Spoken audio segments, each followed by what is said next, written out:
Close your eyes for a second. Try to imagine nothing. No light, no sound, no thoughts. Just nothingness. But here's the paradox. Even imagining nothing is still something, because you are experiencing it. But what exactly is this you? Are you just a biological machine, computing data like a hyper-advanced AI?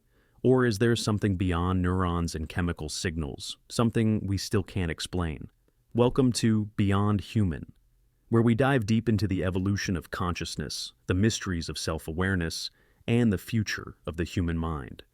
Right now, as you're listening to my voice, something extraordinary is happening inside your head.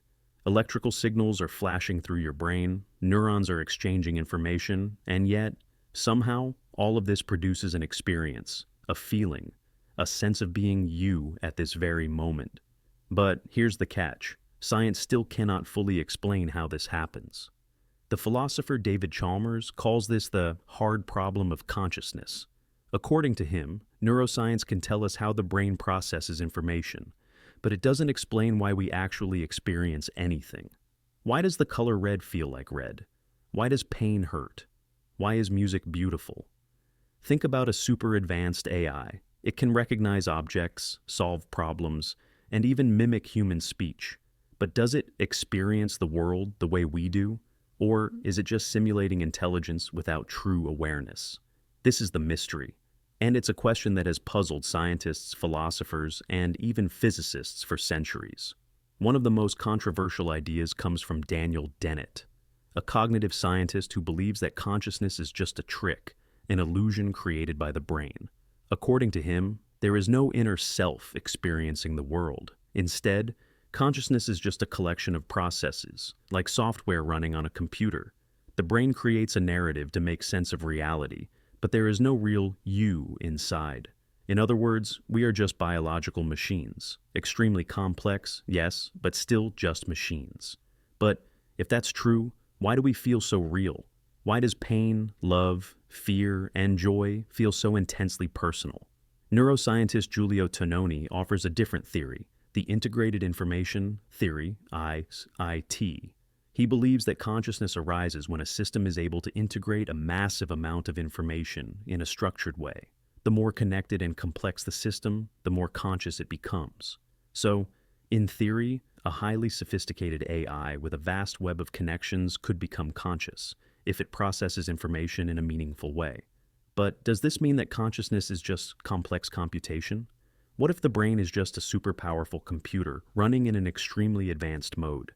This raises an even bigger question. What happens when the complexity of consciousness exceeds the boundaries of biology?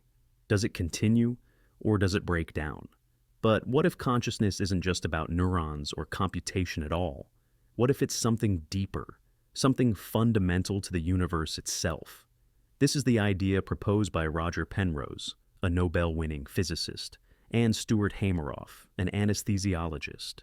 They believe that consciousness might be linked to quantum mechanics, the strange and mysterious laws that govern the smallest particles in the universe. Their theory, called orchestrated objective reduction, Orch-OR, suggests that tiny structures inside our brain's neurons, called microtubules, are actually operating on a quantum level. This could mean that consciousness isn't just a product of the brain, but something woven into the fabric of reality itself. Think about this. If consciousness exists at the quantum level, could it mean that the universe itself is conscious? Could reality be shaped by awareness? Quantum physics has already revolutionized our understanding of the universe. But what if it could also explain the very phenomenon of consciousness? It's like opening a door to an entirely new dimension of reality, one that goes beyond biology. Some even argue that this could explain phenomena like intuition, déjà vu, or even the experience of life after death. While these ideas are still speculative, they push the boundaries of what we believe is possible. Now, let's take a step into the future. Imagine a world where technology advances so much that we can upload our consciousness onto a computer. Would that uploaded mind still be you? Or just a copy, a soulless simulation? Ray Kurzweil, a futurist, believes that in the next few decades we will reach the singularity, a moment where human and artificial intelligence merge. He predicts that we will be able to scan and recreate the human brain digitally. But here's the philosophical dilemma. If your mind is uploaded to a machine and the original you is still alive, who is the real you? If your biological body dies, but the uploaded version continues, did you actually survive? Or was it just an illusion of continuity? Imagine for a moment, you are living in a world where memories, emotions, and thoughts are no longer bound to the biological body. Your mind exists purely in the digital realm.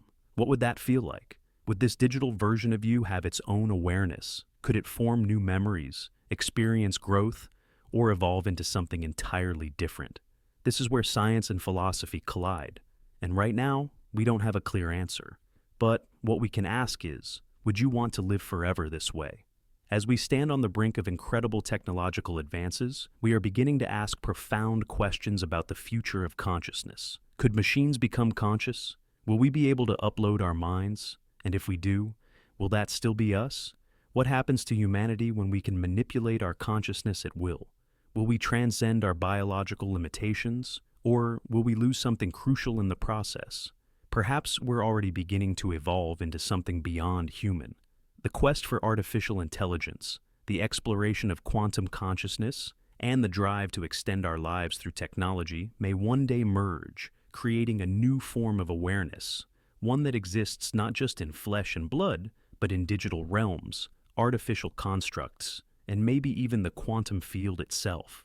So, as we explore these incredible ideas, we must keep in mind that consciousness is not just a scientific puzzle to be solved. It's a deeply human mystery, one that touches everything from how we define ourselves to how we view our place in the universe. And in the end, will we ever truly understand it? Or will consciousness always remain the greatest mystery of all time? So, what are we left with? Is consciousness just an illusion, a byproduct of neurons firing in our brain? Or is it something deeper, something fundamental to the universe itself? As of today, we don't know. But what we do know is that our understanding of consciousness is evolving, and maybe, just maybe, the greatest discoveries are yet to come. If we ever uncover the truth about consciousness, will it change the way we see ourselves? Or will it only lead to deeper mysteries? This is beyond human, and we've only just begun. In the next episode, we'll dive even deeper.